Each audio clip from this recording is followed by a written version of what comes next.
Guys, hello everyone. ಎಲ್ಲರೂ ಹೇಗಿದ್ದೀರಾ? Hope ಎಲ್ಲರೂ ಚೆನ್ನಾಗಿದ್ದೀರಾ ಅಂತ ಹೇಳಿ ಇವತ್ತಿನ ಬ್ಯೂಟಿಫುಲ್ ವ್ಲಾಗನ್ನು ನಿಮ್ಮ ಜೊತೆ ಶೇರ್ ಮಾಡ್ತೀನಿ. ಇದು ಕೂಡ ಮತ್ತೊಂದು ಭಾನುವಾರದ ವ್ಲಾಗೇ ಆಗಿರುತ್ತೆ. ಸೊ ಲಾಸ್ಟ್ ವ್ಲಾಗು ಈ ವ್ಲಾಗು ಎಲ್ಲ ಏನು ಬ್ಯಾಕ್ ಟು ಬ್ಯಾಕ್ ಬರೀ ಭಾನುವಾರ ಮಾತ್ರ ವ್ಲಾಗ್ ಮಾಡ್ತೀರಾ ಅಂತ ನೀವು ಕೇಳ್ಬೋದು. ಅಫ್ಕೋರ್ಸ್ ಹಾಗೆ ಆಗಿಬಿಟ್ಟಿದೆ, ಬಿಕಾಸ್ ವೀಕ್ ಡೇಸಲ್ಲಿ ಸಿಕ್ಕಾಪಟ್ಟೆ ಬ್ಯುಸಿ ಇರ್ತೀನಿ. ಆ್ಯಂಡ್ ಈಗ ಮತ್ತೆ ಇನ್ಸ್ಟಾಗ್ರಾಮಲ್ಲಿ ಆ್ಯಕ್ಟಿವ್ ಆಗಿರೋದ್ರಿಂದ ಸ್ವಲ್ಪ ಮಿನಿ ವ್ಲಾಗ್ಸ್ ಬಗ್ಗೆ ಗಮನ ಕೊಟ್ಟು ಅಲ್ಲಿ ಕಾನ್ಸಂಟ್ರೇಟ್ ಮಾಡ್ತಿರ್ತೀನಿ ಅಷ್ಟೇ. ಸೊ ಬಿಕಾಸ್ ಯೂಟ್ಯೂಬಲ್ಲಿ ಲೆಂತಿ ವೀಡಿಯೋಸ್ ಹಾಕಬೇಕು, ಕಂಟೆಂಟ್ ಜಾಸ್ತಿ ಬೇಕು. ಸೊ ಹಾಗಾಗಿ ಲೈಕ್ ವೀಕೆಂಡ್ಸ್ ಅಂದರೆ ಏನಾದರೂ ಫಂಕ್ಷನ್ಸ್ ಇರುತ್ತೆ ಆ್ಯಂಡ್ ಸ್ಪೆಷಲ್ ಆಗೂ ಇರುತ್ತೆ, ನಿಮಗೂ ಕೂಡ ಸ್ವಲ್ಪ ಡಿಫ್ರೆಂಟ್ ಆಗಿರುತ್ತೆ, ಚೇಂಜಸ್ ಇರುತ್ತೆ ಅಂತ ಹೇಳ್ಬಿಟ್ಟು ಈ ಭಾನುವಾರ ಕೂಡ ನಾನು ಬ್ಲಾಗನ್ನು ಶೂಟ್ ಮಾಡಿ ನಿಮ್ಮ ಜೊತೆ ಶೇರ್ ಮಾಡ್ತಾ ಇದ್ದೀನಿ. ಆ್ಯಂಡ್ ಬೆಳಗ್ಗೆ ಬೇಗನೆ ಎದ್ದಿದ್ದೆ, ಸುಮಾರು 7:45 ಅಂತ ಇಟ್ಕೊಳ್ಳಿ. ಬಿಕಾಸ್ ಭಾನುವಾರ ಅಂದಮೇಲೆ ಅದೇ ಜಾಸ್ತಿ ಅಲ್ವಾ ಬೆಳಗ್ಗೆ ಎದ್ದಿರೋದು ಬೇಗ. ಬಿಕಾಸ್ ವೀಕೆಂಡ್ ಅಂತ ಹೇಳಿದ್ರೆ ಲೇಟೇ ನಾನು ಎದ್ದೊಳೋದು. ಯಾಕೆ ಅಂತ ಹೇಳಿದ್ರೆ ಒಂದು ಹೌಸ್ ವಾರ್ಮಿಂಗ್ ಸೆರೆಮನಿಗೆ ಹೋಗಬೇಕು ಆ್ಯಂಡ್ ಸಂಜೆ ಕೂಡ ಫಂಕ್ಷನ್ ಇದೆ. ನಾನು ಹೇಳ್ತೀನಿ, ಬ್ಲಾಗನ್ನು ಫುಲ್ಲಾಗಿ ನೋಡಿ. ಇನ್ನು ಫಂಕ್ಷನ್ಗೆ ಆನ್ ಟೈಮೇ ಹೋಗಬೇಕಂತ ಏನಿರಲಿಲ್ಲ, ಬಿಕಾಸ್ ಪೂಜೆ ಕೂಡ ನಡೀತಾ ಇರುತ್ತೆ. ಆ್ಯಂಡ್ ನಮ್ಮ ರಿಲೇಟಿವ್ಸ್ ಅಂದರೆ ಅಕ್ಕನ ಫ್ಯಾಮಿಲಿ ರಿಲೇಟಿವ್ಸ್, ಸೊ ನಮಗೂ ಕೂಡ ರಿಲೇಟಿವ್ಸೇ, ಅಲ್ಲಿಗೆ ಹೋಗಬೇಕು. ಆ್ಯಂಡ್ ಒಂದು 11:15 ಟಾರ್ಗೆಟ್ ಟೈಮ್ ಇತ್ತು ಹೋಗೋಣ ಅಂತ. ಸೊ ತುಂಬ ಟೈಮ್ ಇದ್ದಿದ್ದರಿಂದ ಮನೇಲೇ ಬ್ರೇಕ್ಫಾಸ್ಟ್ ವೆಜಿಟೇಬಲ್ ಪಲಾವನ್ನು ಮಾಡ್ತಾ ಇದ್ದೀನಿ ಕಮ್ಮಿ ಕ್ವಾಂಟಿಟಿಯಲ್ಲಿ. ಆ್ಯಂಡ್ ನಾನು ಸ್ವಲ್ಪ ಡಯಟಲ್ಲಿ ಇರೋದ್ರಿಂದ ಬೆಳಗ್ಗೆನೇ ಅನ್ನ ಬೇಡ ಅಂತ ನನಗೆ ಉಪಮಾ ಮಾಡ್ಕೊಳ್ತಾ ಇದ್ದೀನಿ ಆ್ಯಂಡ್ ಮಧ್ಯಾಹ್ನಕ್ಕೂ ಸೇರಿಸಿ. ಬಟ್ ಮಧ್ಯಾಹ್ನ ನಾನು ಇಲ್ಲಿ ಊಟ ಮಾಡೋದನ್ನ ಅಲ್ಲೇ ಊಟ ಮಾಡೋದನ್ನ ವಿಡಿಯೋ ನೋಡಿ ಫುಲ್ಲಾಗಿ ಗೊತ್ತಾಗುತ್ತೆ. ಸೊ ರಾಜು ಸ್ವಲ್ಪ ಕೆಲಸ ಇತ್ತು ಅಂತ ಹೊರಗಡೆ ಹೋಗಿದ್ರು, ಅವ್ರು ಬರೋಷ್ಟೊತ್ತಿಗೆ ಬಿಸಿ ಇರಲಿ ಅಂತ ಹೇಳಿ ಪಲಾವ್ನ ಹಾಟ್ ಬಾಕ್ಸ್ಗೆ ಹಾಕಿದ್ದೀನಿ. ಏನೂ ಗೊತ್ತಿಲ್ಲ, ಅವತ್ತೊಂಥರ ತುಂಬ ಟೇಸ್ಟಿಯಾಗಿ ಬಂದುಬಿಟ್ಟಿತ್ತು. ಒಂದೊಂದ್ಸಲಿ ಬ್ರೇಕ್ಫಾಸ್ಟ್ಗಳು ಹಾಗೆ ನಾವು ಅಂದ್ಕೊಂಡಾಗ ಚೆನ್ನಾಗೇ ಬರೋದಿಲ್ಲ, ನಾವು ಅಂದ್ಕೊಳ್ತಿದ್ದಾಗ ಅಲ್ಟಿಮೇಟಾಗಿ ಬಂದುಬಿಡುತ್ತೆ ಹಾಗೆ. ಆ್ಯಂಡ್ ಬೈ 8:30 8:40 ಟಿಫನನ್ನು ಮುಗಿಸಿ ಸ್ವಲ್ಪ ಸಣ್ಣ ಪುಟ್ಟ ಕೆಲಸ ಎಲ್ಲ ಆಯಿತು. ಹಾಗೆ ಒಂದು ಒಳ್ಳೆ ಮಾರ್ನಿಂಗ್ ಟೈಮ್ ಮೂವಿ ಅಂತ ಹೇಳಿದ್ರೆ ತಪ್ಪಾಗಲ್ಲ, ಎಷ್ಟು ಸಲ ಹಾಕಿದ್ರು ನಾನು ನೋಡ್ತಾನೆ ಇರ್ತೀನಿ. ಅದರಲ್ಲೂ Milana one of my favourite movie.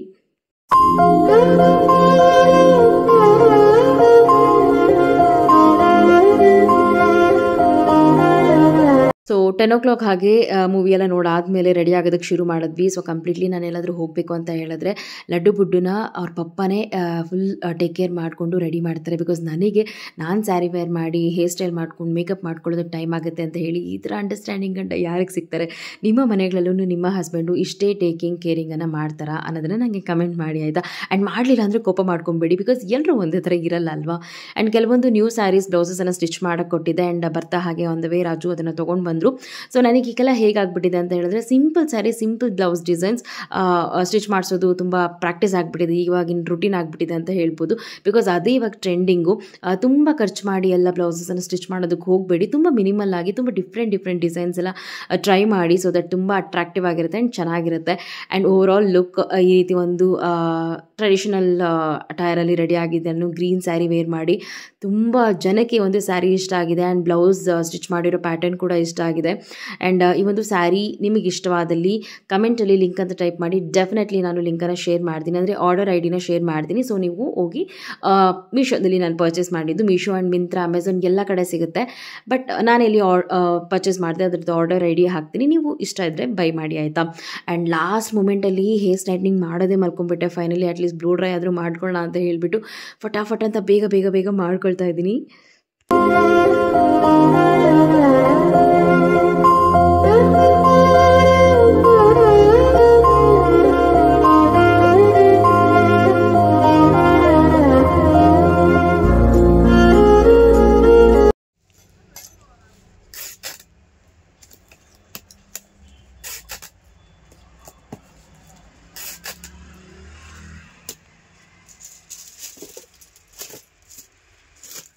ಹಾಗೆ ಬರ್ತಾ ಆನ್ ದ ವೇ ಗಿಫ್ಟನ್ನು ರ್ಯಾಪ್ ಮಾಡಿಕೊಂಡು ಬಂದ್ವಿ ಮನೆ ಹತ್ರ. ಇನ್ನೇನು ಪೂಜೆ ಕೂಡ ಶುರುವಾಗಿತ್ತು, ಸತ್ಯನಾರಾಯಣ ಸ್ವಾಮಿ ಪೂಜೆ.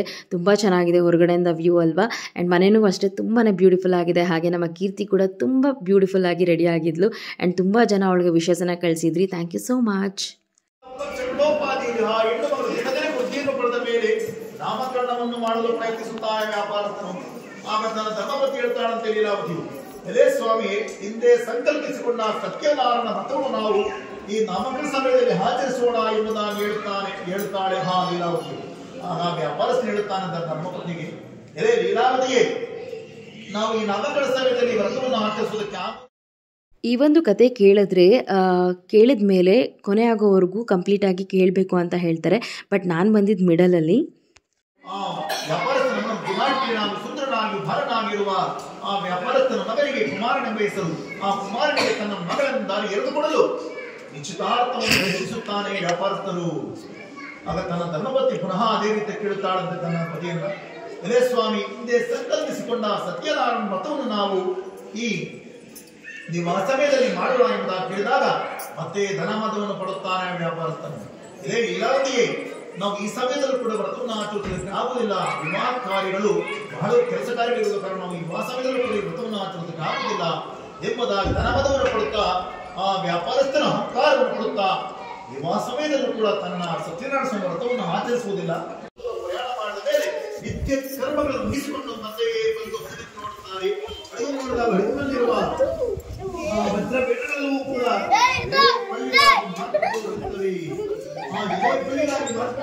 ನೋಡಿ ಮಹಾರಾಜನು ಬಹಳ ದುಃಖಿತನಾಗಿ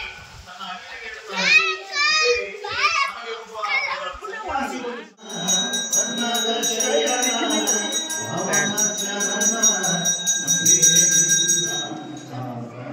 ಶ್ರೀ ಸತ್ಯನಾರಾಯಣ ನಾರಾಯಣ ಲಕ್ಷ್ಮೀ ನಾರಾಯಣ ಸತ್ಯನಾರಾಯಣ ಮನವೆಂದ ಮಂಟಪ ಬೆಳಕಾಗಿದೆ ಹರಿನಾಮದ ಮಂತ್ರವೇ ತುಂಬಿದೆ ಮನವೆಂದ ಮಂಟಪ ಬೆಳಕಾಗಿದೆ ಮಂತ್ರವೇ ತುಂಬಿದೆ ಎಂದೆಂದು ನೀನಿಲ್ಲಿ ಸ್ಥಿರವಾಗಿರೋ ನನ್ನಲ್ಲಿ ಒಂದಾಗಿ ಉಸಿರಾಗಿದ್ದು ಕಾಪಾಡೋ ಶ್ರೀ ಸತ್ಯನಾರಾಯಣ ನಾರಾಯಣ ಲಕ್ಷ್ಮೀ ನಾರಾಯಣ ಸತ್ಯನಾರಾಯಣ ನನಗಾಗಿ ಏನನ್ನು ನಾವೇನೋ ನನ್ನ ಜನತ ಬೇಕೆಂದು ನಾವೇನೋ ನನಗಾಗಿ ಏನನ್ನು ನಾವೇನೋ ನೀನಿರುವ ಈ ಮನೆಯು ಗುರಿಯಾಗದೆ ಸುಖ ಶಾಂತಿ ನೆಲೆಯಾಗಲಿ ಕಾಪಾಡು ಶ್ರೀ ಸತ್ಯನಾರಾಯಣ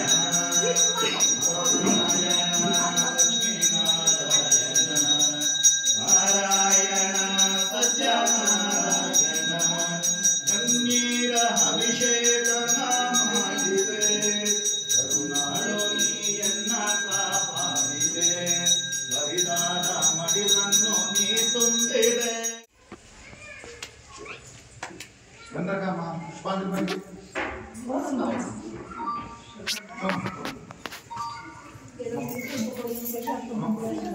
ಬಂದಕ ಓಂ ನ ಕರ್ಮಣ ಪ್ರದಯಾದನೇನ ಜಾಗೇನೈಕ ಅಮೃತಕ್ರಮಾನಶಾಕನೇನ ಹಾಕಮ್ನೇಕಂ ಗುಹಾಯ ವಿಪ್ರಾಜದೆ ಯಜ್ಞದಯೋ ವಿಶಂತೆ ವೇದಾಂತ ವಿಜ್ಞಾನ ಸುನಿಶ್ಚಿತಾರ್ಥಃ ಸಂನ್ಯಾಸ ಯೋಗಾಧ್ಯಯೇಷು ಸತ್ವಾ ತೇ ಬ್ರಹ್ಮಲೋಕೆ ತುಪರಾಂತಕಾಲೇ ಪ್ರಚೋದಯ ಓಂ ಮಹಾಲಕ್ಷ್ಮೀ ಚ ವಿದ್ಮಹೇ ವಿಷ್ಣುಪತ್ನಿ ಚ ಧೀಮಹಿ ತನ್ನೋ ಮಹಾಲಕ್ಷ್ಮೀ ಪ್ರಚೋದಯಾತ್.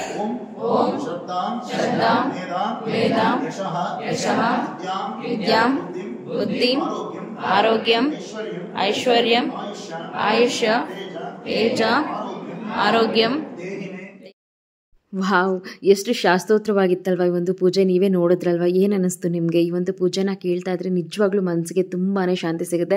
ಹಾಗೆ ಮನೆಗಳಲ್ಲಿ ಅಂದರೆ ಹೊಸ ಮನೆಗಳಲ್ಲಿ ಈ ಒಂದು ಪೂಜೆ ಮಾಡಿಸೋದ್ರಿಂದ ತುಂಬಾ ಒಳ್ಳೆಯದು. ಮನೆಗೆ ಯಾವುದೇ ದುಷ್ಟಶಕ್ತಿಗಳಾಗಿರ್ಬೋದು ಅಥವಾ ಯಾರದೇ ಕೆಟ್ಟ ಕಣ್ಣು ಜನಗಳ ಕಣ್ಣು ಮನೆ ಮೇಲೆ ಬೀಳೋದಿಲ್ಲ. ಒಂದು ಲಕ್ಷ್ಮೀ ಕೃಪಾ ಕಟಾಕ್ಷ ಇರಲಿ ಅಂತ ಹೇಳಿ ಒಂದು ಪೂಜೆಗಳನ್ನು ಖಂಡಿತವಾಗ್ಲೂ ಪ್ರತಿಯೊಂದು ಹೊಸ ಮನೆ ಗೃಹ ಪ್ರವೇಶದಲ್ಲೂ ಮಾಡ್ತಾರೆ. ಹಾಗೆ ನನ್ನ ಕಸಿನ್ಸ್ಗೆ ನಾನು ಫೈನಲಾಗಿ ಅರ್ಶಿನ ಕುಂಕುಮ ಎಲ್ಲ ಇಡ್ತಾ ಇದ್ದೀನಿ ಕೊನೆ ಆರತಿ ತೆಗಿಯೋಕ್ಕಿಂತ ಮುಂಚೆ.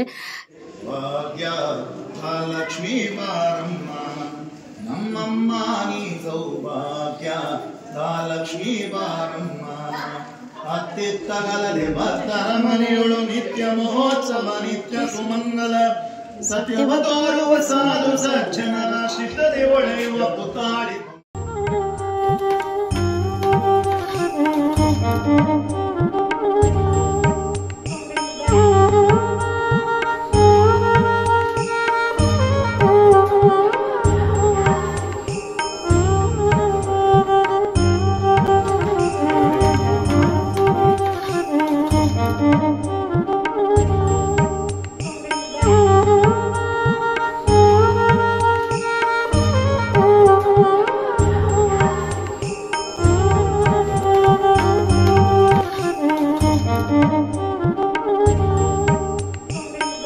ಸುಮಾರು 12 ಗಂಟೆ 12:15 ಅಷ್ಟೊತ್ತಿಗೆಲ್ಲ ಪೂಜೆ ಮುಗೀತು. ಸೊ ಹೊರಗಡೆ ಬಂದು ಎಲ್ಲರೂ ಸತ್ಯನಾರಾಯಣ ಸ್ವಾಮಿ ಪ್ರಸಾದವನ್ನು ತಗೊಳ್ತಾ ಇದ್ರು. ಆವತ್ತಿನ ದಿನ ಆ ಒಂದು ಪ್ರಸಾದಕ್ಕೆ ಟೇಸ್ಟ್ ತುಂಬಾ ಚೆನ್ನಾಗಿರುತ್ತೆ. ಸೊ ನನಗಂತೂ ತುಂಬ ಇಷ್ಟ ಒಂದು ಪ್ರಸಾದ ಅಂತ ಹೇಳಿದ್ರೆ. ಸೊ ಫಸ್ಟ್ ಪ್ರಸಾದ ತಿಂದು ಆಮೇಲೆ ವಿಶ್ ಮಾಡೋಣ, ಬಿಕಾಸ್ ಕ್ರೌಡ್ ಜಾಸ್ತಿ ಆಗ್ತಾಯಿದ್ರು ಆ್ಯಂಡ್ ಹೊರಗಡೆಯಿಂದ ಬಂದಿರೋರೆಲ್ಲನೂ ವಿಶ್ ಮಾಡ್ತಾಯಿದ್ರು. ಇನ್ನು ನಾವಿನ್ನೂ ಅಲ್ಲೇ ಅಲ್ವಾ ಇರೋದು. ಸೊ ಫಸ್ಟ್ ಊಟ ಮುಗಿಸ್ಕೊಳ್ಳೋಣ, ಆಮೇಲೆ ಹೋಗಿ ವಿಶ್ ಮಾಡೋಣ ಅಂತ ಹೇಳಿ ನನ್ನ ಅಕ್ಕ ಫ್ಯಾಮಿಲಿ, ಹಾಗೆ ಅಪ್ಪ ಕೂಡ ಬಂದಿದ್ರು, ಅಮ್ಮ ಬಂದಿರಲಿಲ್ಲ, ದೊಡ್ಡಕ್ಕ ಬಂದಿರಲಿಲ್ಲ, ಅವರು ಕೂಡ ಓಂ ಶಕ್ತಿ ಮಾಲೆ ಹಾಕಿದ್ರು ಅಂತ ಹೇಳಿ ಟೆಂಪಲ್ಗೆ ಹೋಗಿದ್ರು. ಇನ್ನು ನಾವೆಲ್ಲರೂ ಹೋಗಿ ಕೂತ್ಕೊಂಡು ಊಟ ಮಾಡಿದ್ವಿ. ಊಟ ಅಂತೂ ತುಂಬ ಟೇಸ್ಟಿ ಆಗಿತ್ತು, ಅದರಲ್ಲೂ ಕಾಯಿ ಒಬ್ಬಟ್ಟು. ಸೊ ಬ್ಯಾಕ್ ಟು ಬ್ಯಾಕ್ ವಾರನೂ ಈ ಕಾಯಿ ಒಬ್ಬಟ್ಟು ತಿಂತಾ ಇದ್ರೆ ಮನೇಲಿ ನಾನು ಯಾವಾಗಪ್ಪ ಒಬ್ಬಟ್ಟು ಮಾಡ್ತೀನಿ ಅನ್ನೋ ಅಷ್ಟು ಇಷ್ಟ ಆಗ್ಬಿಡ್ತಾ ಇತ್ತು. ಬಟ್ ಅಂದ್ಕೊಳ್ಳೋದಷ್ಟೇ, ಅದನ್ನಂತೂ ಮಾಡಿದ್ದೇ ಇಲ್ಲ. ಬಟ್ ನೋಡೋಣ, ಎನಿವೇಸ್ ಬೇಗ ಕಾಯಿ ಒಬ್ಬಟ್ಟು ಏನಾದರೂ ನಾನು ಮನೇಲಿ ಮಾಡಿದ್ರೆ ಹೇಗೆ ಮಾಡ್ತೀನಿ ಅಂತ ಶೇರ್ ಮಾಡ್ತೀನಿ ಆಯಿತಾ. ಆ್ಯಂಡ್ ಊಟ ಅಂತೂ ಸಿಕ್ಕಾಪಟ್ಟೆ ಚೆನ್ನಾಗಿತ್ತು. ಕಂಪ್ಲೀಟಾಗಿ ನಮ್ಮ ಫ್ಯಾಮಿಲಿ ನೋಡ್ಬೋದು, ಲಡ್ಡು ಗುಡು ಎಲ್ಲ ಎಷ್ಟು ಕ್ಯೂಟಾಗಿ ತಿಂತಾ ಇದ್ದಾರೆ ಅಂತ. ಸೊ ವಿಡಿಯೋ ನೋಡ್ತಾ ಇದ್ದರೆ ಆಂಟಿ ಊಟ ಅಂತೂ ಎಕ್ಸಲೆಂಟ್ ಆಗಿತ್ತು. ಆ್ಯಂಡ್ ಯಾರೆಲ್ಲ ಗೃಹ ಪ್ರವೇಶ ಈ ಥರ ಫಂಕ್ಷನ್ಸ್ಗಳಿಗೆ ಹೋದಾಗ ಊಟನ ತುಂಬ ಇಷ್ಟಪಟ್ಟು ತಿಂತೀರಾ ಅನ್ನೋದನ್ನ ನನಗೆ ಕಮೆಂಟ್ ಮಾಡಿ ಆಯಿತಾ.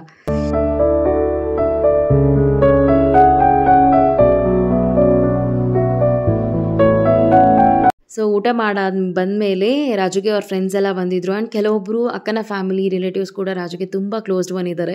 ಸೊ ಅವರೆಲ್ಲ ಮಾತಾಡ್ಕೊಳ್ತಾ ಇರಬೇಕಾದ್ರೆ ಹೊರಗಡೆ ಈ ರೀತಿ ಸ್ವಿಂಗ್ ಕೂಡ ಅಟ್ಯಾಚ್ ಮಾಡಿದ್ರು. ಆ್ಯಂಡ್ ಮನೆಗೆ ಇದೊಂದು ತುಂಬ ಹೈಲೈಟಿಂಗ್ ಆಗಿತ್ತು. ಮಕ್ಕಳೆಲ್ಲ ತುಂಬ ಇಷ್ಟಪಟ್ಟು ಅದ್ಮೇಲೆ ಕೂತ್ಕೊಂಡು ಆಟಾಡ್ತಾಯಿದ್ರು. ಆ್ಯಂಡ್ ಕೆಲವೊಬ್ಬರು ನನ್ನ ಸಬ್ಸ್ಕ್ರೈಬರ್ಸ್ ಆ್ಯಂಡ್ ಅಕ್ಕನ ಫ್ರೆಂಡ್ಸ್ಗಳು ಕೂಡ ನನಗೂ ಫ್ರೆಂಡ್ಸೇನೆ. ಸೊ ಅವರೆಲ್ಲರ ಜೊತೆ ಮಾತಾಡಿಕೊಂಡು ಒಳ್ಳೆ ಟೈಮನ್ನು ಸ್ಟಿಲ್ ಮಧ್ಯಾಹ್ನದವರೆಗೂ ಟೈಮನ್ನು ಸ್ಪೆಂಡ್ ಮಾಡಿದ್ವಿ. ಆ್ಯಂಡ್ ಇನ್ನೇನು ಮನೆಗೆ ಹೊರಡಬೇಕಾದ್ರೆ ಹೋಗಿ ನಾವು ಕೂಡ ವಿಶ್ ಮಾಡಿ ಒಳ್ಳೆಯದು ಒಳ್ಳೇದು ಹಾರೈಸೋಣ. ಬಿಕಾಸ್ ಈ ಒಂದು ಹೊಸ ಮನೆ ಅನ್ನೋದು ಪ್ರತಿಯೊಬ್ಬರ ಜೀವನದಲ್ಲೂ ಒಂದು ಪುಟ್ಟ ಕನಸಾಗಿರುತ್ತೆ. ಬಟ್ ಆ ಕನಸನ್ನು ನನಸು ಮಾಡಬೇಕಂದ್ರೆ ಶ್ರಮ ತುಂಬ ಇರುತ್ತೆ. ಅಂದರೆ ನಾವು ಅಂದ್ಕೊಂಡಷ್ಟು ಸುಲಭ ಅಲ್ಲ ಒಂದು ಹೊಸ ಮನೆ ತೆಗೆಯೋದು ಅಥವಾ ಪೂಜೆ ಮಾಡೋದು, ಎಲ್ಲರೂ ಕರೆಯೋದು, ಅದೆಲ್ಲವೂ ಒಂದು ಹಣೆ ಬರದಲ್ಲಿ ಬರ್ತಿರಬೇಕು, ನಮ್ಮ ಡೆಸ್ಟಿನಿಯಲ್ಲಿರಬೇಕು ಅಂತ ಹೇಳ್ತಾರೆ. ಖಂಡಿತವಾಗ್ಲೂ ಅದು ನಿಜ. ಬಿಕಾಸ್ ಆ ಶ್ರಮ ಮತ್ತು ದೇವರ ಆಶೀರ್ವಾದ ಇಲ್ಲದೆ ಇದನ್ನೆಲ್ಲ ಮಾಡೋದಕ್ಕೆ ಸಾಧ್ಯನೇ ಇಲ್ಲ ಅಂತ ನಾನು ಹೇಳ್ತೀನಿ. ಆ್ಯಂಡ್ ನಾವು ಕೂಡ ಮನಸಾರೆ ಅವ್ರಿಗೆ ವಿಶ್ ಮಾಡಿದ್ದೀವಿ. ಆ್ಯಂಡ್ ನೀವು ಕೂಡ ಯಾರೆಲ್ಲ ವಿಡಿಯೋ ನೋಡ್ತಾ ಇದ್ದೀರಾ, ಈ ಒಂದು ಹೊಸ ಮನೆಗೆ ಶುಭ ಹಾರೈಸಿ. ಮನೇಲಿ ಯಾವಾಗಲೂ ಲಕ್ಷ್ಮೀ ಕೃಪಾ ಕಟಾಕ್ಷ ಇರಲಿ ಆ್ಯಂಡ್ ಅವ್ರಿಗೆ ದೇವ್ರು ಯಾವಾಗಲೂ ಒಳ್ಳೇದು ಮಾಡಲಿ ಅಂತ. ಆ್ಯಂಡ್ ಬನ್ನಿ, ಮನೆ ಗೃಹ ಪ್ರವೇಶ ಮಾತ್ರ ತೋರಿಸ್ತಾ ಇದ್ರೆ ಮನೆ ಹೇಗೆ ಕಂಪ್ಲೀಟ್ ಆಗಿದೆ ಅನ್ನೋದನ್ನು ಕೂಡ ತೋರಿಸ್ಬೇಕಲ್ವಾ. ಸೊ 3 ಫ್ಲೋರ್ಸ್ ಇದೆ ಈ ಒಂದು ಮನೆ, ಡ್ಯೂಪ್ಲೆಕ್ಸ್ ಅಂತಲೇ ಹೇಳ್ಬೋದು. ಕೆಳಗಡೆ ಫ್ಲೋರಲ್ಲಿ ಹಾಲ್, ದೇವ್ರ ಮನೆ, ಹಾಗೆ ಒಂದು ಬೆಡ್ರೂಮ್, ಹಾಗೆ ಕಿಚನ್, ಹಾಗೆ ಡೈನಿಂಗ್ ಏರಿಯಾ ಇದೆ. ಆ್ಯಂಡ್ ಫಸ್ಟ್ ಫ್ಲೋರಲ್ಲಿ 2 BHK, ಹಾಗೆ 2 ಬೆಡ್ರೂಮ್ ಜೊತೆಗೆ ಒಂದು ಬಾಲ್ಕನಿ ಇದೆ. ಆ್ಯಂಡ್ ಮೇಲೆ 3rd ಫ್ಲೋರಲ್ಲಿ 1 ರೂಮ್ ಇದೆ, ಹಾಗೆ ಬಾಲ್ಕನಿ ಇದೆ. ಸೊ ತುಂಬ ಬ್ಯೂಟಿಫುಲ್ ಆಗಿದೆ, completely furnished. And each and everything ಕೂಡ ತುಂಬ ಕಲರ್ಫುಲ್ಲಾಗಿ ಇದೆ ಮನೆ ಒಳಗಡೆ ಅಂತಲೇ ಹೇಳ್ಬೋದು. ನಂಗೆ ಪರ್ಸ್ನಲಿ ತುಂಬ ಇಷ್ಟ ಆಯಿತು. ಆ್ಯಂಡ್ ನೀವು ಕೂಡ ವಿಡಿಯೋ ನೋಡ್ತಾ ಇದ್ದೀರಲ್ಲ, ನಿಮಗೆ ಏನು ಅನ್ನಿಸ್ತಾ ಇದೆ ಮನೇನ ನೋಡಿ ಅನ್ನೋದನ್ನ ನನಗೆ ಕಮೆಂಟ್ ಮಾಡಿ ಆಯಿತಾ.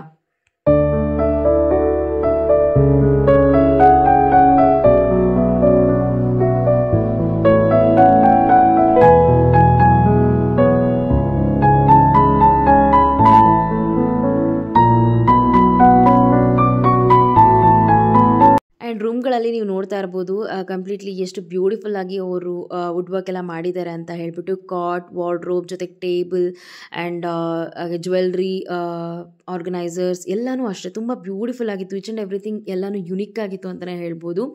3 ರೂಮು ಅಷ್ಟೇ. ಆ್ಯಂಡ್ ಕೆಳಗಡೆ ಒಂದು 4 ಬೆಡ್ರೂಮ್.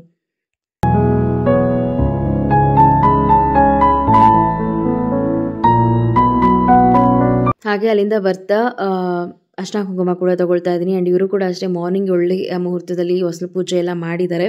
ಹಾಗೆ ಜೊತೆಗೆ ಹಾಲು ಕೂಡ ಅಷ್ಟೇ ಉಗ್ಸಿರೋದು ಒಳ್ಳೆ ಮುಹೂರ್ತದಲ್ಲಿ ಬೆಳಗಿನ ಜಾವನೇ ಒಂದು ಪೂಜೆ ಎಲ್ಲ ಆಗಿದೆ. ಆ್ಯಂಡ್ ಕಿಚನ್ ಕೂಡ ತುಂಬ ಚಿಕ್ಕದಾಗಿದ್ರು ತುಂಬ ಬ್ಯೂಟಿಫುಲ್ ಆಗಿದೆ. ಆ್ಯಂಡ್ ಓಕೆ, ಇಷ್ಟಿದ್ರೆ ಸಾಕು. ಸಾರಿ, ಚಿಕ್ಕದಾಗಲ್ಲ, ತುಂಬ ಚೆನ್ನಾಗಿದೆ, ಚೊಕ್ಕವಾಗಿದೆ. ಆ್ಯಂಡ್ ಮೇಯ್ನಾಗಿ ಹೊಸ ಮನೆ ಪೂಜೆ ಮಾಡಬೇಕಾದ್ರೆ ಕಿಚನಲ್ಲಿ ಏನೆಲ್ಲ ಇಡ್ತಾರೆ, ಹುಣಸೆಹಣ್ಣು, ಉಪ್ಪು, ಬೇಳೆ, ದಾಲ್ಸ್, ಅದೆಲ್ಲ, ಹಾಲು, ಅದನ್ನೆಲ್ಲ ಇಟ್ಟಿದ್ರು. ತುಂಬ ಶಾಸ್ತ್ರೋತ್ರವಾಗಿ ಪೂಜೆ ನಡೀತು ಅಂತಲೇ ಹೇಳ್ಬೋದು. ಬಟ್ ಕಂಪ್ಲೀಟ್ಲಿ ಟಯರ್ಡ್ ಕೂಡ ಆಗಿದೆ. ಹಾಗೆ ಅಲ್ಲೇ ಅಕ್ಕ ಮನೆ ಪಕ್ಕ ಕೂಡ ಇದ್ದಿದ್ದರಿಂದ ಅಲ್ಲಿ ಸ್ವಲ್ಪ ರೆಸ್ಟ್ ಮಾಡ್ಕೊಂಡು ಹೋಗೋಣ ಮನೆಗೆ. ಹೋಗೋಣ. ಅಪ್ಪ ಇಲ್ಲಿ ಅಪ್ಪನ ಕರ್ಬಿಟ್ಟು ಬರ್ತೀಯಾ? ಗೋ ಕರ್ಬಿಟ್ಟು ಬಾ. ಮಾಡ್ತಾ ಇದ್ದಾನೆ. ಫ್ರೆಂಡ್ಸ್ ಈಗಷ್ಟೇ ಮನೆಗೆ ಬಂದ್ವಿ. ಈಗ ಟೈಮ್ ಎಕ್ಸಾಕ್ಟ್ಲಿ ಆಗಿರೋದು 2:15. ತುಂಬ ಅಂದರೆ ತುಂಬಾ ಬಿಸಿಲಿದೆ ಈ ಒಂದು ಭಾನುವಾರ. ಆ್ಯಕ್ಚುಲಿ ತುಂಬ ಡೆಡ್ ಆಪೋಸಿಟು ಹೋದ ಭಾನುವಾರಕ್ಕೂ ಈ ಭಾನುವಾರಕ್ಕೂ. ಬಿಕಾಸ್ ಹೋದ ಭಾನುವಾರ ತುಂಬ ಮಳೆ ಬರೋ ಥರ, ತುಂಬ ತಣ್ಣವಾದಂಥ, ಅಂದರೆ ತುಂಬ ಕೋಲ್ಡ್ ಆಗಿತ್ತು ಕ್ಲೈಮೇಟ್. ಈ ವಾರ ಸಿಕ್ಕಾಪಟ್ಟೆ ಬಿಸಿಲು, ಗಾಳಿ ಹೆವಿ. ಬಟ್ ಹೋಗಿ ಬಂದ್ವಿ, ಚೆನ್ನಾಗಿ ಅನಿಸ್ತು. ಆ್ಯಂಡ್ ಮನೆ ಕೂಡ ತುಂಬ ಚೆನ್ನಾಗಿತ್ತು. ಆ್ಯಂಡ್ ನಿಮಗೂ ಕೂಡ ನೋಡಿ ಏನು ಅನಿಸ್ತು ಅಂತ ನನಗೆ ಕಮೆಂಟ್ ಮಾಡಿ ಆಯಿತಾ. ಈಗ ಕಂಪ್ಲೀಟ್ಲಿ ರೆಸ್ಟ್ ಮಾಡಬೇಕು. ಹಾಗೆ ಲಡ್ಡು ಮನೆ ಹೆಂಗಿತ್ತು ಆಂಟಿದು? ಎಸ್ ಬುಡ್ಡು, ಮಕ್ಕಳಿಗಿಬ್ಬರಿಗೂ ಟಯರ್ಡ್ ಆಗಿದೆ. ಕಂಪ್ಲೀಟ್ಲಿ ಡ್ರೆಸ್ ಚೇಂಜ್ ಮಾಡಿ ಫ್ರೆಶನ್ ಅಪ್ ಆಗಿ ಮಲ್ಕೋಬೇಕು. ಮತ್ತು ಸಂಜೆ ನಮ್ಮ ಅಸೋಸಿಯೇಷನಲ್ಲಿ ನನ್ನ ಫ್ರೆಂಡ್ ಅವರ ಮಗನದ್ದು ಮದುವೆ ಇದೆ, ಅಲ್ಲಿಗೂ ಕೂಡ ಹೋಗಬೇಕು. ಆ್ಯಂಡ್ ಈ ಒಂದು ವ್ಲಾಗ್ ಹಾಗೆ ಕಂಟಿನ್ಯೂ ಮಾಡ್ತೀನಿ. ಮಕ್ಕಳಿಬ್ಬರು ಮಲಗಿದ್ರು ಆ್ಯಂಡ್ ನಾವು ಸಂಜೆ ಮದುವೆಗೆ ಹೋಗಬೇಕಾಗಿರೋದು 7:30 ಮೇಲೇ. ಆ್ಯಂಡ್ ಚೌಟ್ರಿ ಕೂಡ ನಮಗೆ ತುಂಬ ಹತ್ರನೇ ಇರೋದ್ರಿಂದ ನಾನು ಸ್ವಲ್ಪ ಹೊತ್ತು ರೆಸ್ಟ್ ಮಾಡಿದೆ. ಮಕ್ಕಳು ನಿದ್ದೆ ಮಾಡ್ತಾಯಿದ್ರು. ಅವ್ರು ಎದ್ದೋಳೋ ಅಷ್ಟೊತ್ತಿಗೆ ಏನಾದರೂ ಸ್ನ್ಯಾಕ್ಸ್ ಮಾಡೋಣ. ಆ್ಯಂಡ್ ಇದು ಕೂಡ ತುಂಬ ಈಸಿ ರೆಸಿಪಿ. ನೀವು ಮಕ್ಕಳಿಗೆ ಸ್ಕೂಲ್ಗೆ ಸ್ನ್ಯಾಕ್ಸ್ಗೂ ಕೂಡ ಇದನ್ನು ಮಾಡಿ ಕೊಡ್ಬೋದು. ಏನಿಲ್ಲ, ಆಲೂಗಡ್ಡೆನ ಸ್ಲೈಸ್ ಆಗಿ ಅಂದರೆ ಕಟ್ ಮಾಡಿಕೊಂಡು ಅದಕ್ಕೆ ಸ್ವಲ್ಪ ಗರಂ ಮಸಾಲ, ಚಿಲ್ಲಿ ಪೌಡರ್, ಅರಿಶಿನ, ಉಪ್ಪು ಹಾಕಿ ಚೆನ್ನಾಗಿ ಮಿಕ್ಸ್ ಮಾಡಿ ಪ್ಯಾನ್ ಮೇಲೆ ಅಥವಾ ಈ ರೀತಿ ತವಾ ಮೇಲೆ ಆಯಿಲನ್ನು ಅಪ್ಲೈ ಮಾಡಿಬಿಟ್ಟು 2 ಸೈಡು ಚೆನ್ನಾಗಿ ರೋಸ್ಟ್ ಮಾಡಿದ್ರೆ ಸಾಕು, ತುಂಬ ಚೆನ್ನಾಗಿರುತ್ತೆ. ಅದರಲ್ಲೂ ಕೆಚಪಲ್ಲಿ ಸರ್ವ್ ಮಾಡಿದ್ರೆ ಮಕ್ಕಳು ತುಂಬಾ ಇಷ್ಟಪಟ್ಟು ತಿಂತಾರೆ. ಲಡ್ಡು ಬಡ್ಡುಗಂತೂ ಇದನ್ನು ಕ್ವಿಕ್ಕಾಗಿ ನಾನು ಯಾವಾಗಲೂ ಮಾಡಿಕೊಡ್ತೀನಿ. ಆ್ಯಂಡ್ ತುಂಬ ರಿಪೀಟೆಡ್ ಆಗಿ ಕೊಡೋಲ್ಲ. ವೀಕ್ಲಿ 2 ಸಲ 3 ಸಲ ನಾನು ಇದನ್ನು ಖಂಡಿತವಾಗ್ಲೂ ಮಾಡ್ತೀನಿ ಮನೇಲಿ.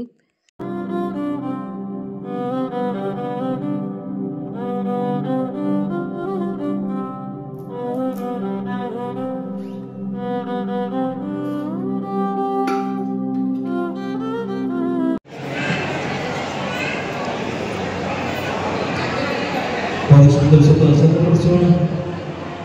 ಮತ್ತೊಂದು ವಿಶೇಷವಾಗಿ ಸಂತರಿಸೋಣ. ಸೊ ಸಂಜೆ ಬೈ 7:30 8 o'clockಗೆಲ್ಲ ನಾವು ಚೌಟ್ರಿ ರೀಚ್ ಆದ್ವಿ. ನಾವು ಹೆಣ್ಮಕ್ಳಿಗೆ ಎಲ್ಲಾದರೂ ಫಂಕ್ಷನ್ಸ್ ಆಗಲಿ ಅಥವಾ ಮ್ಯಾರೇಜ್ಗಾಗಲಿ ಹೋದರೆ ಟುಗೆದರ್ ಇರಲೇಬೇಕು ಅಂತ ಅನಿಸುತ್ತೆ. ಲೋನ್ಲಿ ಫೀಲ್ ಆಗುತ್ತೆ ಇಲ್ಲ ಅಂತ ಹೇಳಿದ್ರೆ. ಅದೇ ರೀತಿ ಈಗ ಏನು ಫ್ರೇಮಲ್ಲಿ ನೋಡ್ತಾ ಇದ್ದೀರಾ, ಇವರು ಸುಜಿ ಅಕ್ಕ ಅಂತ, one of my favourite friend in my association. And ಈಗೇನು ನೋಡ್ತಾ ಇದ್ದೀರಾ ಫ್ರೇಮಲ್ಲಿ, ಇವ್ರ ಹೆಸರು ಭಾರತಿ ಅಂತ. ಇವರ ಮೈದುನನ ಮದುವೆಗೆ ನಾವು ಹೋಗಿರೋದು. Even she is also so good. ಇವರ ಫ್ಯಾಮಿಲಿ ಮೆಂಬರ್ಸ್ ಎಲ್ಲರೂ ಅಷ್ಟೇ ನಮ್ಮ ಹತ್ರ ತುಂಬಾ ಪ್ರಿಟಿಯಾಗಿ ಸ್ವೀಟಾಗಿ ಮಾತಾಡ್ತಾರೆ. ನಮಗೆ ಸಿಕ್ಕಾಪಟ್ಟೆ ಇಷ್ಟ. ಆ್ಯಂಡ್ ಈಗ ನಾನು ಮತ್ತೊಂದು ನ್ಯೂ ಲುಕ್ಕಲ್ಲಿ ಹೋಗಿದ್ದೀನಿ, ಗೋಲ್ಡ್ ಸ್ಯಾರಿಲಿ. ಆ್ಯಂಡ್ ಎಲ್ರಿಗೂ ಈ ಒಂದು ಸ್ಯಾರಿ ಕೂಡ ಇಷ್ಟ ಆಯಿತು. ಸೊ ಕಂಪ್ಲೀಟ್ ಮಾರ್ನಿಂಗಿಂದ 2 ನ್ಯೂ ಸ್ಯಾರೀಸ್ ಕೂಡ ನಾನು ವೇರ್ ಮಾಡಿದ್ದು. ಇಷ್ಟ ಆಗಿದೆ ಎಲ್ರಿಗೂ. ಅದೊಂದು ರೀತಿ ಸ್ಯಾಟಿಸ್ಫ್ಯಾಕ್ಷನ್ ಅಂತ ಹೇಳ್ಬೋದು. ಸೊ ಅಲ್ಲಿಂದ ನನ್ನ ಫ್ರೆಂಡ್ಸ್ ಎಲ್ಲರೂ ಮದುವೆಗೆ ಬಂದಿರೋರನ್ನ ಮಾತಾಡಿಸಿ, ಹಾಗೆಯೇ ಶೀ ಈಸ್ ಮೈ ಸ್ಟೂಡೆಂಟ್ ಅಂತಲೇ ಹೇಳ್ಬೋದು, ಸಂಜನಾ ಅಂತ, ಅವಳನ್ನ ಕೂಡ ಮಾತಾಡಿಸಿ. ಆ್ಯಂಡ್ ಮೇಯ್ನ್ ನಮ್ಮ ಚಿನ್ನಮ್ಮ ಆಂಟಿ.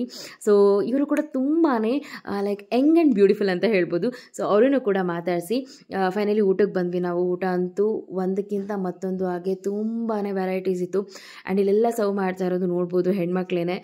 ಆಹಾ, ಅದೊಂದು ಟ್ರೆಡಿಷನಲ್ ಆಗಿ ಎಲ್ಲರೂ ಸರ್ವ್ ಮಾಡ್ತಾ ಇದ್ದಿದ್ದು. ಒಟ್ಟಾರೆ ಆ ಒಂದು ಬಾಳೆ ಎಲೆಯಲ್ಲಿ ಊಟ ಮಾಡ್ತಾ ಇದ್ದಿದ್ದು. ಹೊಟ್ಟೆ ತುಂಬ ಅಷ್ಟು ಊಟ ಮಾಡೋದಿತ್ತು, ತುಂಬಾ ಚೆನ್ನಾಗಿತ್ತು. ಆ್ಯಂಡ್ ಇನ್ನು ಹೊರಗಡೆ ಬಂದಮೇಲೆ ಹೇಳಬೇಕಾ, ice cream, panipuri, fruit salad and return gift ಥರ ಏನಿತ್ತು ಗೊತ್ತಾ, ಗಿಡಗಳು ಕೊಡ್ತಾಯಿದ್ರು. ಬಟ್ ನಾವು ತೊಗೊಳ್ಲಿಲ್ಲ, ಕೆಲವೊಬ್ಬರು ತೊಗೊಳ್ತಾ ಇದ್ರು. ಬಟ್ ಇದನ್ನೆಲ್ಲ ಓವರ್ ಆಲ್ ಅರೇಂಜ್ಮೆಂಟ್ಸ್, ಈ ಅರೇಂಜ್ಮೆಂಟ್ಸ್ ಎಲ್ಲ ನೋಡಿ ತುಂಬಾ ಖುಷಿ ಆಯಿತು. And after a long time ಒಂದು ಮದುವೆನ ನಾನು ತುಂಬ ಸಮಯ ಇದ್ದು ಎಂಜಾಯ್ ಮಾಡಿದ್ದು, ನನಗೂ ಕೂಡ ತುಂಬ ಖುಷಿ ಆಯಿತು. ಆ್ಯಂಡ್ ಇದನ್ನೆಲ್ಲ ಹೇಳ್ತಾ ಈ ಒಂದು ಬ್ಯೂಟಿಫುಲ್ ಆಗಿ ಇಲ್ಲಿಗೆ ಎಂಡ್ ಮಾಡೋದಕ್ಕಿಂತ ಮುಂಚೆ ಮನೆಗೆ ಬಂದಿದ್ದ ತಕ್ಷಣ ಬಿಗ್ ಬಾಸನ್ನು ನೋಡ್ತಾ ಇದ್ವಿ. ಡಿಸಪಾಯಿಂಟ್ ಅನ್ನೋದಕ್ಕಿಂತ ತುಂಬ ಖುಷಿ ಆಯಿತು. ಹನುಮಂತ ಗೆದ್ದಿದ್ದು ನಮ್ಮ ಹಳ್ಳಿ ಹೈದ. ಸೊ ತುಂಬ ಚಾಣಕ್ಯತನದಿಂದ ಬಿಗ್ ಬಾಸನ್ನು ಗೆದ್ದಿದ್ದು ಸಿಕ್ಕಾಪಟ್ಟೆ ಖುಷಿ ಆಯಿತು. Complete busy day, hectic day, but beautiful day ಅಂತ ಹೇಳ್ಬೋದು. ಹೀಗಿತ್ತು ನನ್ನ ಕಂಪ್ಲೀಟ್ ಸಂಡೇ. ತುಂಬ ಖುಷಿ ಆಯಿತು. ಆ್ಯಂಡ್ ನಿಮಗೂ ಕೂಡ ಈ ಒಂದು ಬ್ಯೂಟಿಫುಲ್ ಬ್ಲಾಗ್ ಇಷ್ಟವಾಗಿದೆ ಅಂತ ಅನ್ಕೋತೀನಿ. ಆ್ಯಂಡ್ ಹೋಪ್ ಮತ್ತೊಂದು ಬ್ಯೂಟಿಫುಲ್ ಬ್ಲಾಗಲ್ಲಿ ಸಿಗ್ತೀನಿ. So take care. Let's me lots of love you all. Tata, take care. Bye.